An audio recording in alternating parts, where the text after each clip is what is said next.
Imagine opening an app and finding a smartwatch for $8, wireless earbuds for $3, a hoodie for less than the price of a cup of coffee. Your first reaction? This has to be a scam. But millions of people didn't think that. Instead, they downloaded the app and kept buying.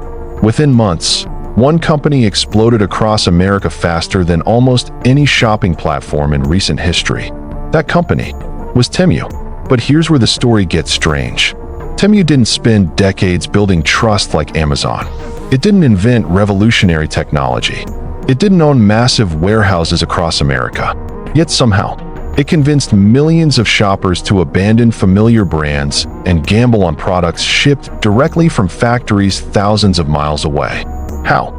And more importantly, how can a company sell products so cheaply that even its competitors struggle to believe the prices? Is it brilliant business? Or is there a hidden strategy most people never notice? Because behind the colorful discounts, the endless coupons, and the famous slogan, "Shop like a billionaire," lies one of the most aggressive business expansion stories of the modern internet. A story involving billions of dollars, relentless marketing, data, global supply chains, and controversies that have attracted the attention of governments and regulators around the world. Today, we're exposing the untold story of Temu, how an unknown company shocked Amazon, changed online shopping forever, and why its future may depend on a battle far bigger than discounts. This is Empire Exposed Files. When Temu appeared in the United States in September 2022, most people had never heard its name. There were no long product reviews, no reputation, no history in America, just unbelievable prices. And almost immediately, social media exploded. TikTok videos, YouTube hauls, Facebook ads, friends inviting friends to earn free gifts. It felt like Temu was everywhere. Then came the moment that changed everything. The company spent millions advertising during the 2023 Super Bowl, one of the most expensive advertising events in the world. For a brand that had barely existed in America just months earlier, it was an incredibly bold move. But here's the question: where did all that money come from? Because companies don't burn billions on advertising unless they have a much bigger plan. And Temu's real story actually began years before Temu even existed. Not in America, not in Europe, but in China. Long before Temu, there was another company called Pinduoduo. It wasn't trying to beat Amazon.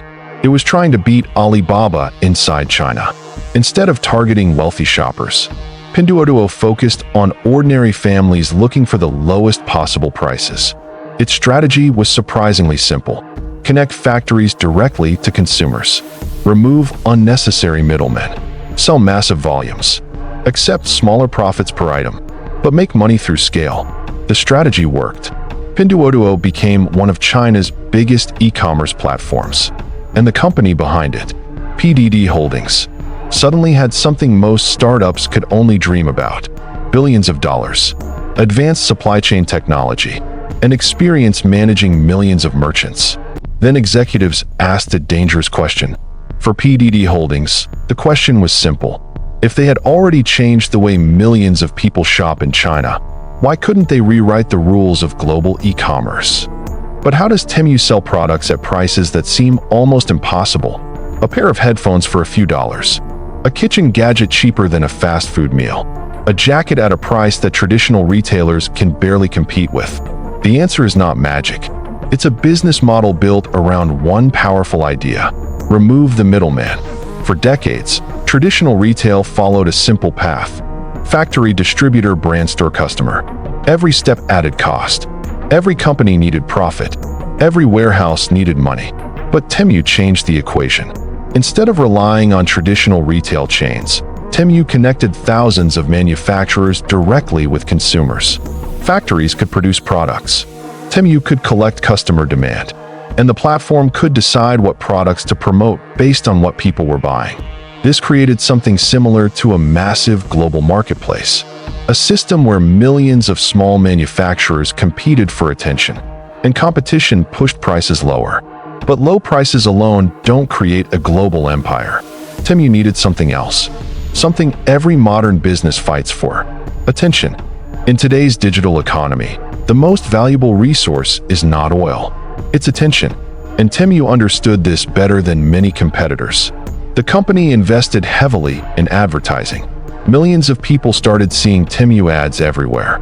Social media, search engines, mobile apps, even major television events. The message was simple: shop like a billionaire. The idea was powerful. Everyone wants luxury. Everyone wants a great deal. And Temu created the feeling that anyone could access thousands of products without spending much money. But the strategy went beyond advertising. Temu used aggressive promotional tactics. Discounts, coupons, limited time offers, games inside the app, referral rewards. The goal? Turn shopping into an addictive experience. Instead of customers visiting the app only when they needed something, Temu wanted them to open the app every day. A few minutes of scrolling could become hundreds of dollars in purchases. And this strategy worked. Millions of consumers downloaded the app. Temu quickly became one of the most downloaded shopping applications in America. But behind this explosive growth, a bigger question remained. Could a company built on extreme low prices become a long-term global giant? Every successful empire has challenges, and Temu was no different. As the company expanded, critics began asking difficult questions. How can products be sold so cheaply? How are manufacturers able to maintain such low prices? And what happens when millions of packages travel across the world every day? Some critics raised concerns about product quality, supply chain transparency, and business practices. Others questioned whether consumers were fully aware of how their shopping data was being collected and used. Temu has faced scrutiny from regulators and lawmakers in several countries over issues including data privacy and marketplace practices. The company has denied wrongdoing and has said it follows applicable laws and works to protect consumers. But for a company growing at such incredible speed, controversy was almost unavoidable. Because history has shown one thing: the bigger the empire becomes, the more attention it attracts. For decades, Amazon dominated online shopping. Fast delivery, huge selection, customer trust, a powerful global brand. Then suddenly, a new competitor appeared. But Temu is not trying to beat Amazon by copying Amazon. Amazon built its empire around convenience. Temu built its empire around price. Two completely different strategies. One asks, how fast can we deliver? The other asks, how cheap can we make it? The future battle of e-commerce may not be about who has the biggest warehouses. It may be about who understands consumers better. Because millions of people don't always choose the best product. Sometimes, they choose the best deal. Temu's story is still being written. In just a short period of time, it went from an unknown platform to a global shopping phenomenon. It proved that a company doesn't always need decades of history to disrupt an industry. Sometimes, all it needs is a new idea, aggressive execution, and the courage to challenge powerful competitors.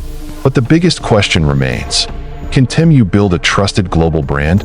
Or will it become another internet phenomenon that rises quickly and disappears just as fast?